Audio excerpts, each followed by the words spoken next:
Hello friends, good evening. मैं आप लोगों को आज जो बहुत ही प्रेसिंग इशू है उसके बारे में अ, बताना चाहता हूँ और क्या है और क्यों है और इसमें से हम कैसे बाहर निकलें। द प्रॉब्लम जो प्रॉब्लम है वो हमारे किसानों का है जो आज प्रोटेस्ट कर रहे हैं और जो प्रोटेस्ट नहीं भी कर रहे हैं। ये प्रॉब्लम उनकी भी है। जिस तरह से महंगाई बढ़ रही है, जिस तरह से इकोनॉमिक डेवलपमेंट हो रहा है, उस तरह से फार्मर्स हमारे काफी प्रॉब्लम फेस कर रहे हैं इन ऑल द फ्रंट्स। जो फार्मिंग एक्टिविटीज है वो ज्यादातर क्लाइमेट, मौसम पर भी डिपेंड करती है। हमारा एरिगेशन करीब 65-70% रेन फेड एरिगेशन है, जिसमें बारिश की वजह से खेतियां होती हैं पूरे भारत में। कुछ irrigation through the lifting irrigation वगैरह वगैरह से एरिगेशन के वेरियस मेथड, नाली वगैरह ट्यूबवेल लगा करके किए जाते हैं। That is another thing. Farming आज एक बहुत ही डिफिकल्ट एक्टिविटी हो गई है, लॉस मेकिंग एक्टिविटी हो गई है। लेकिन फूड तो सभी को चाहिए, जो अमीर है, जो गरीब है, जो इंडस्ट्रियलिस्ट है, ये जो भी है, फूड तो हर किसी को चाहिए। हाँ, ये जरूर है कि वो अफोर्डेबली उसे खरीद सकते हैं और अपने लिए यूज कर सकते हैं। हाई रेटिंग्स पर भी वो खरीद सकते हैं। लेकिन मोस्ट ऑफ द जो पॉपुलेशन हमारी है, 70-80% पॉपुलेशन नहीं, वो इतना हाईली महंगा फूड सब अगर महंगा मिलने लग जाए तो फूड पर पैसे खर्च करेंगे अगर, तो बाकी एक्टिविटीज पर वो खर्च नहीं कर पाएंगे, है ना। बच्चों को क्वालिटी एजुकेशन देना है, उनको अपने सर्विंग जीने के लिए भी तो कुछ पैसे चाहिए होते हैं, घर के लिए बाकी एमिनिटीज जो फैसिलिटीज होती हैं, नहीं, उनको पूरी एक स्पेक्ट्रम लाइफ को देखा जाए और जो एग्रीकल्चर पे डिपेंड है उनके लिए तो बहुत डिफिकल्ट हो जाता है ना। तो अ, सरकार को इसमें क्या मदद करनी चाहिए जिससे कि हमारे फार्मर्स की प्रॉब्लम जो है वो सॉल्व हो सके। फार्मर्स ये ना समझें कि गवर्नमेंट एंटाई फार्मर है या गवर्नमेंट उनके लिए काम नहीं करती। ये इस तरीके का जो उनका अपना पर्सपेक्टिव है, ये अच्छा नहीं है। हाँ, वो जरूर निराश होते हैं, उनकी एक्सपेक्टेशन फुलफिल नहीं हो पाती है, डेफिनेटली ऐसा है। और अगर ऐसा चाहा जाए, सोचा जाए, तो मोस्ट ऑफ द लोगों की एक्सपेक्टेशन पूरी नहीं हो पाती। ये बात जेन्युइनली ट्रू है। लेकिन क्या कुछ इसमें रिफॉर्म्स किए जा सकते हैं एग्रीकल्चर सेक्टर में? क्या कुछ किया जा सकता है जिससे उनकी लाइफ को प्रॉब्लम से बाहर निकाला जा सके? इसी रेफरेंस में हमारे फार्मर्स प्रोटेस्ट कर रहे हैं। उनकी कई सारी डिमांड्स है जो बहुत जेन्युइन भी है, जिसको कंसिडर करना चाहिए। सरकार से डिमांड करना हर सिटीजन का अपना राइट भी है, इसमें कोई गलत बात नहीं है। लेकिन सरकार की कैपेसिटी जो है, directive principle of state policy जो कॉन्स्टिट्यूशन में है, उसके तहत सरकार की अपनी एक जिम्मेदारी है लोगों के प्रति, और सरकार की कैपेसिटी के अकॉर्डिंग वो उसको सपोर्ट भी करता है। अब सरकार के बारे में मैं आपको बताऊं, हमारा जो बजट अभी 2024 का पास हुआ है, 24-25 का, उसमें 47 ट्रिलियन डॉलर, अरब डॉलर, 47 ट्रिलियन, 47 ट्रिलियन रुपी का पूरा बजट हुआ है, जिसमें से 5 ट्रिलियन रुपी जो है वो एग्रीकल्चर पर्पजेस के लिए रख दिया गया है। फार्मिंग सब्सिडीज, एग्रीकल्चर सब्सिडीज के लिए, फर्टिलाइजर सब्सिडी के लिए 1.88 अरब रुपया जो है वो रख दिया गया है फर्टिलाइजर सब्सिडी के लिए। फूड सब्सिडी के लिए जो पीडीएस से फूड मिलता है, अब तो प्रधानमंत्री ने कहा है 5 साल तक पूरा फ्री फूड मिलेगा, तो वो भी एक्सचेकर जो आएगा वो भी गवर्नमेंट के बजट में इंक्लूड किया जाएगा, है ना। तो 5 ट्रिलियन ओवरऑल एग्रीकल्चर के लिए इन्होंने अलॉट किया रुपया, रूपी टर्म में, ठीक है। ये है सरकार का बजट एग्रीकल्चर पर। एग्रीकल्चर प्लस अलाइड एक्टिविटीज जिसमें फार्मिंग, हॉर्टिकल्चर और मरीन से फिशरीज, ये सारे इसमें इंक्लूडेड हैं, ठीक है। इस स्पेक्ट्रम को आप ध्यान में रखें।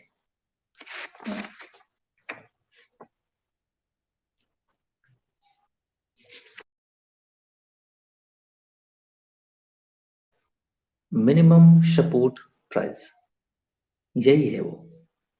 ये क्या है? डिपार्टमेंट ऑफ इकोनॉमिक अफेयर जिसका प्रधानमंत्री हेड है, वही करीब 23 सीरियल क्रॉप्स के लिए, 23 सीरियल क्रॉप्स के लिए प्राइस तय करता है, जो कि जब वो पीरियड आने वाला होता है उसके पहले से ही 1-2 महीना पहले से ही वो रेट फिक्स करके पब्लिश कर दिया जाता है पब्लिक डोमेन में। जैसे कि अगर अभी रबी सीजन चल रहा है तो खरीफ सीजन आएगी, उसके खरीफ सीजन आने से 1-2 महीना पहले ही वो चीज प्राइस उस सीजन की जो फसलें होती हैं उनके प्राइस पब्लिश कर दिए जाते हैं पब्लिक डोमेन में। अब जिस चीज की प्राइस ज्यादा होती है that means there is demand for that, उसी हिसाब से लोग बीज बोना शुरू करते हैं, है ना। पैदावार उसी के हिसाब से करते हैं जिससे उनकी प्राइस उनको एक रेन्यूमरेशन बेहतर मिल सके रिटर्न, है ना। तो ये भी एक गवर्नमेंट की स्ट्रेटजी होती है जिनकी जिन चीजों की डिमांड ज्यादा है, जैसे सपोज करो कोई चीज दाल है वो इंपोर्ट करनी पड़ती है मैक्सिमम भारत को, तो दाल की जो प्राइसेस हैं एमएसपी बढ़ा दी जाएगी जिससे फार्मर्स हमारे जो different kind of cereals produce कर रहे होते हैं, गेहूं चावल वगैरह, तो वो थोड़ा सा अपने लैंड पर दाल उगाने की भी कोशिश करते हैं, है ना, जिससे उनको रिन्यूमरेशन ज्यादा मिल सके। इससे क्रॉप डाइवर्सिफिकेशन भी हो जाता है, साइक्लिंग भी हो जाती है, रिसाइकल, जिससे सॉइल को एक न्यूट्रिशन भी हो जाता है ना, सॉइल को रिलैक्सेशन भी हो जाती है, वो एक न्यूट्रिशन भी हो जाता है इन रिटर्न। तो ये भी एक गवर्नमेंट की स्ट्रेटजी है। तो एमएसपी जो है वो अभी केवल और केवल गवर्नमेंट पब्लिश करती है फॉर मार्केट, उसका कोई लीगल ग्राउंड नहीं है। ये बड़ी इंपॉर्टेंट चीज है। अगर लीगल ग्राउंड होता तो उससे नीचे प्राइस पर अगर किसी ने भी कोई चीज सेल करी तो वो एक पनिशेबल ऑफेंस हो जाएगा। सपोज करो अगर दाल की प्राइस 2100 रुपए है तो उसके नीचे कोई खरीदारी नहीं कर सकता, because there is law.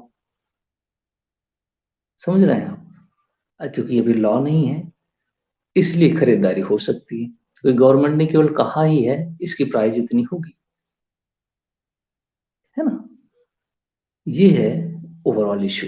For example अभी हरियाणा के जो फार्मर्स हैं, राजस्थान के फार्मर्स हैं, वो अभी मस्टर्ड ऑयल, सरसों जो है वो 4200 रुपए में सेलिंग कर रहे हैं, जबकि उसकी जो प्राइस है एमएसपी की 5650 रुपए है पर क्विंटल।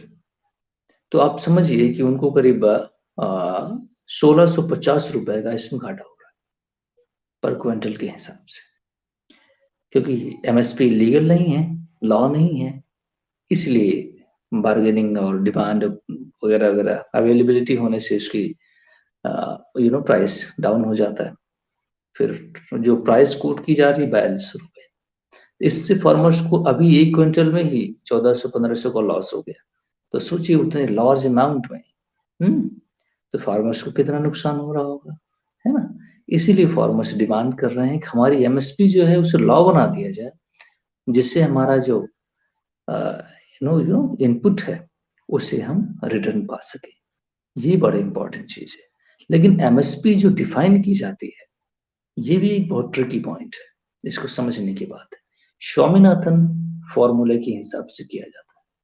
डॉक्टर स्वामीनाथन एक बेहतरीन एग्रीकल्चरिस्ट थे, अभी अभी कुछ दिन पहले उनकी डेथ हो गई है, जिन्हें भारत रत्न भी देने की बात अभी अभी भारत प्रधानमंत्री साहब ने किया है।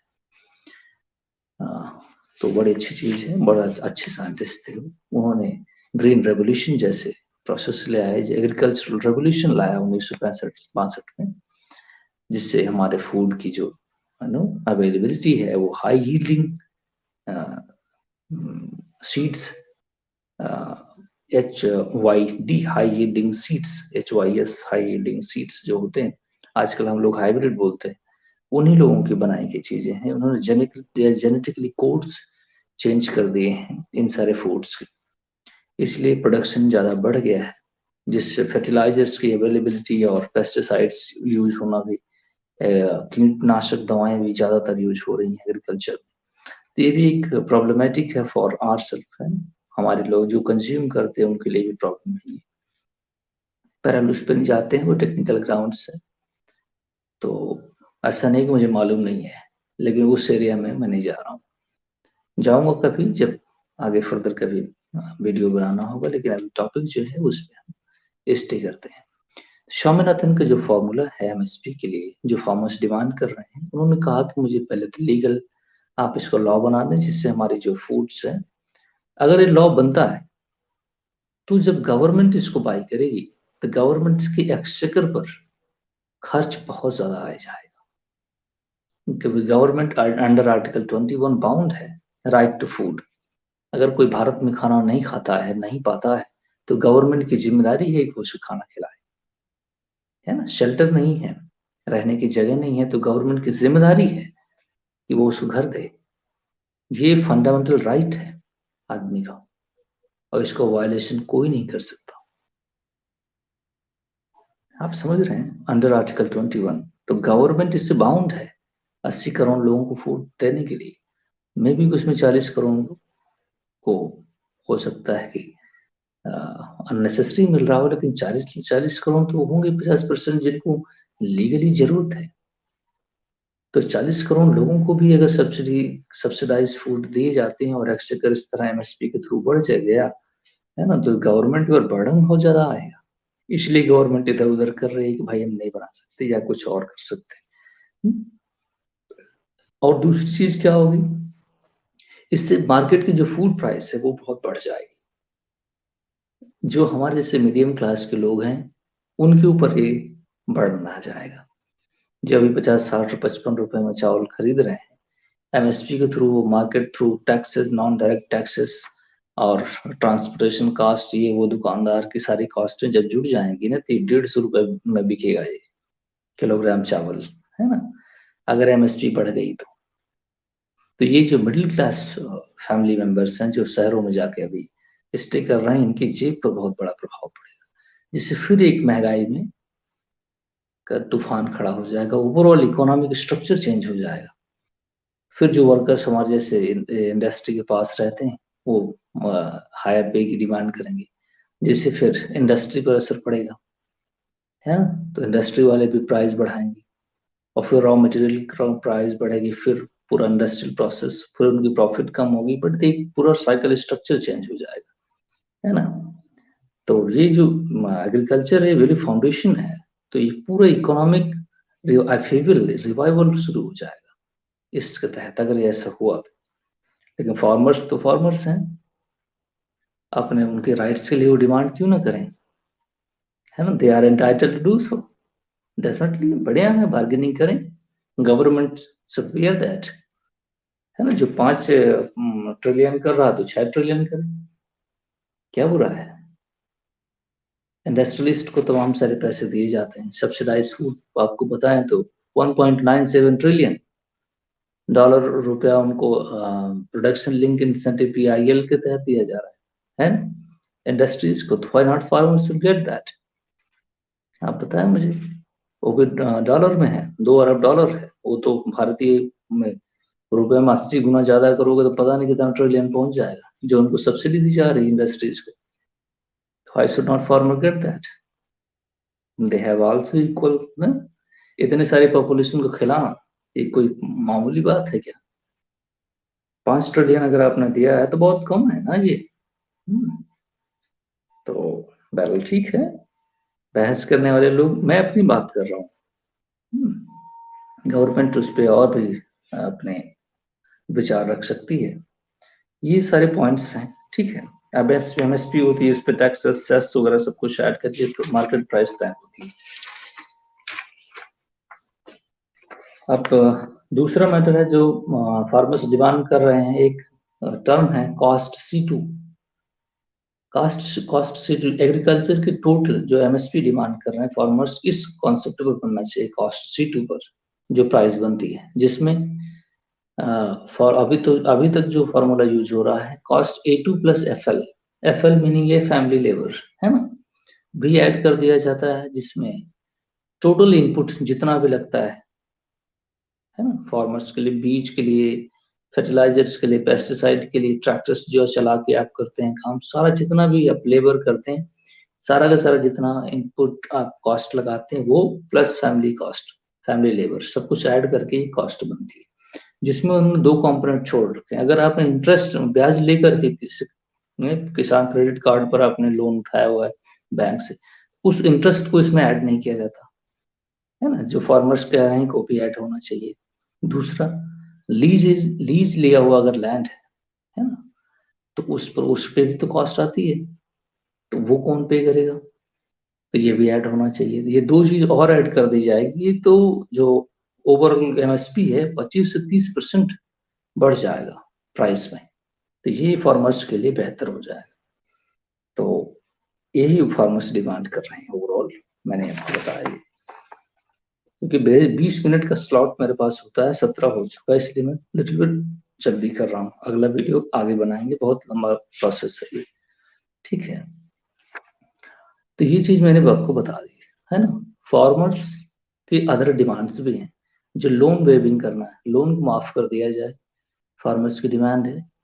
Pension for farmers and agriculture labourers को पेंशन दी जाए। Minimum wage rate $700, ₹700 per day तय कर दिया जाए, and allow MNREGA workers to work in the agricultural field, ये भी उनकी डिमांड है। अब ये बात बनाएगी कि एग्रीकल्चरल फील्ड जो है वो प्राइवेट लोगों का होता है, गवर्नमेंट जो मनरेगा होता है, ये लोग कहते हैं कि मैं गवर्नमेंट सिस्टम के थ्रू प्राइवेट सिस्टम में वर्क कैसे करूंगा? सपोज करो मनरेगा के पर्सन को मैं अपने यहाँ एम्प्लॉयमेंट कैसे करूंगा, है ना? तो अगर एम्प्लॉयमेंट करता हूं तो who will pay that? The government will pay it, और मैं पे करूंगा इसको? तो ये क्वेश्चन यहाँ पे बनेगा, मेरे हिसाब से उनसे बात करना चाहिए, गवर्नमेंट कर रही होगी अंदर। तो ऑल ऑफ दिस है ना, आई टोल्ड यू। और एग्रीकल्चर में जो रिफॉर्म्स होने हैं वो भी एक बहुत लंबा प्रोसेस है। एग्रीकल्चर की एंटायर मार्केट की स्पेक्ट्रम को चेंज करने की जरूरत है ना। तो उस पर भी, लेकिन जितना फार्मर्स की डिमांड थी, एमएसपी क्या है, ये सारी बातें मैंने बता दी। अब मार्केट्स में रिफॉर्म्स क्या होंगे, किस तरह से उनकी इनकम बढ़ेगी, वो मेरे सेकंड वीडियो में होगा, ठीक है। अब मैं ज्यादा बोलने की मेरी कैपेसिटी नहीं है, और मैं अब कल बोलूंगा, ठीक है। So thank you for watching. If you like it, please share with your fellow friends and recommend them. They have to subscribe my channel. बोलने में तो वो लगता है नहीं, एनर्जी लगती है भाई। तो कम से कम इतना तो बनता है। Thank you very much.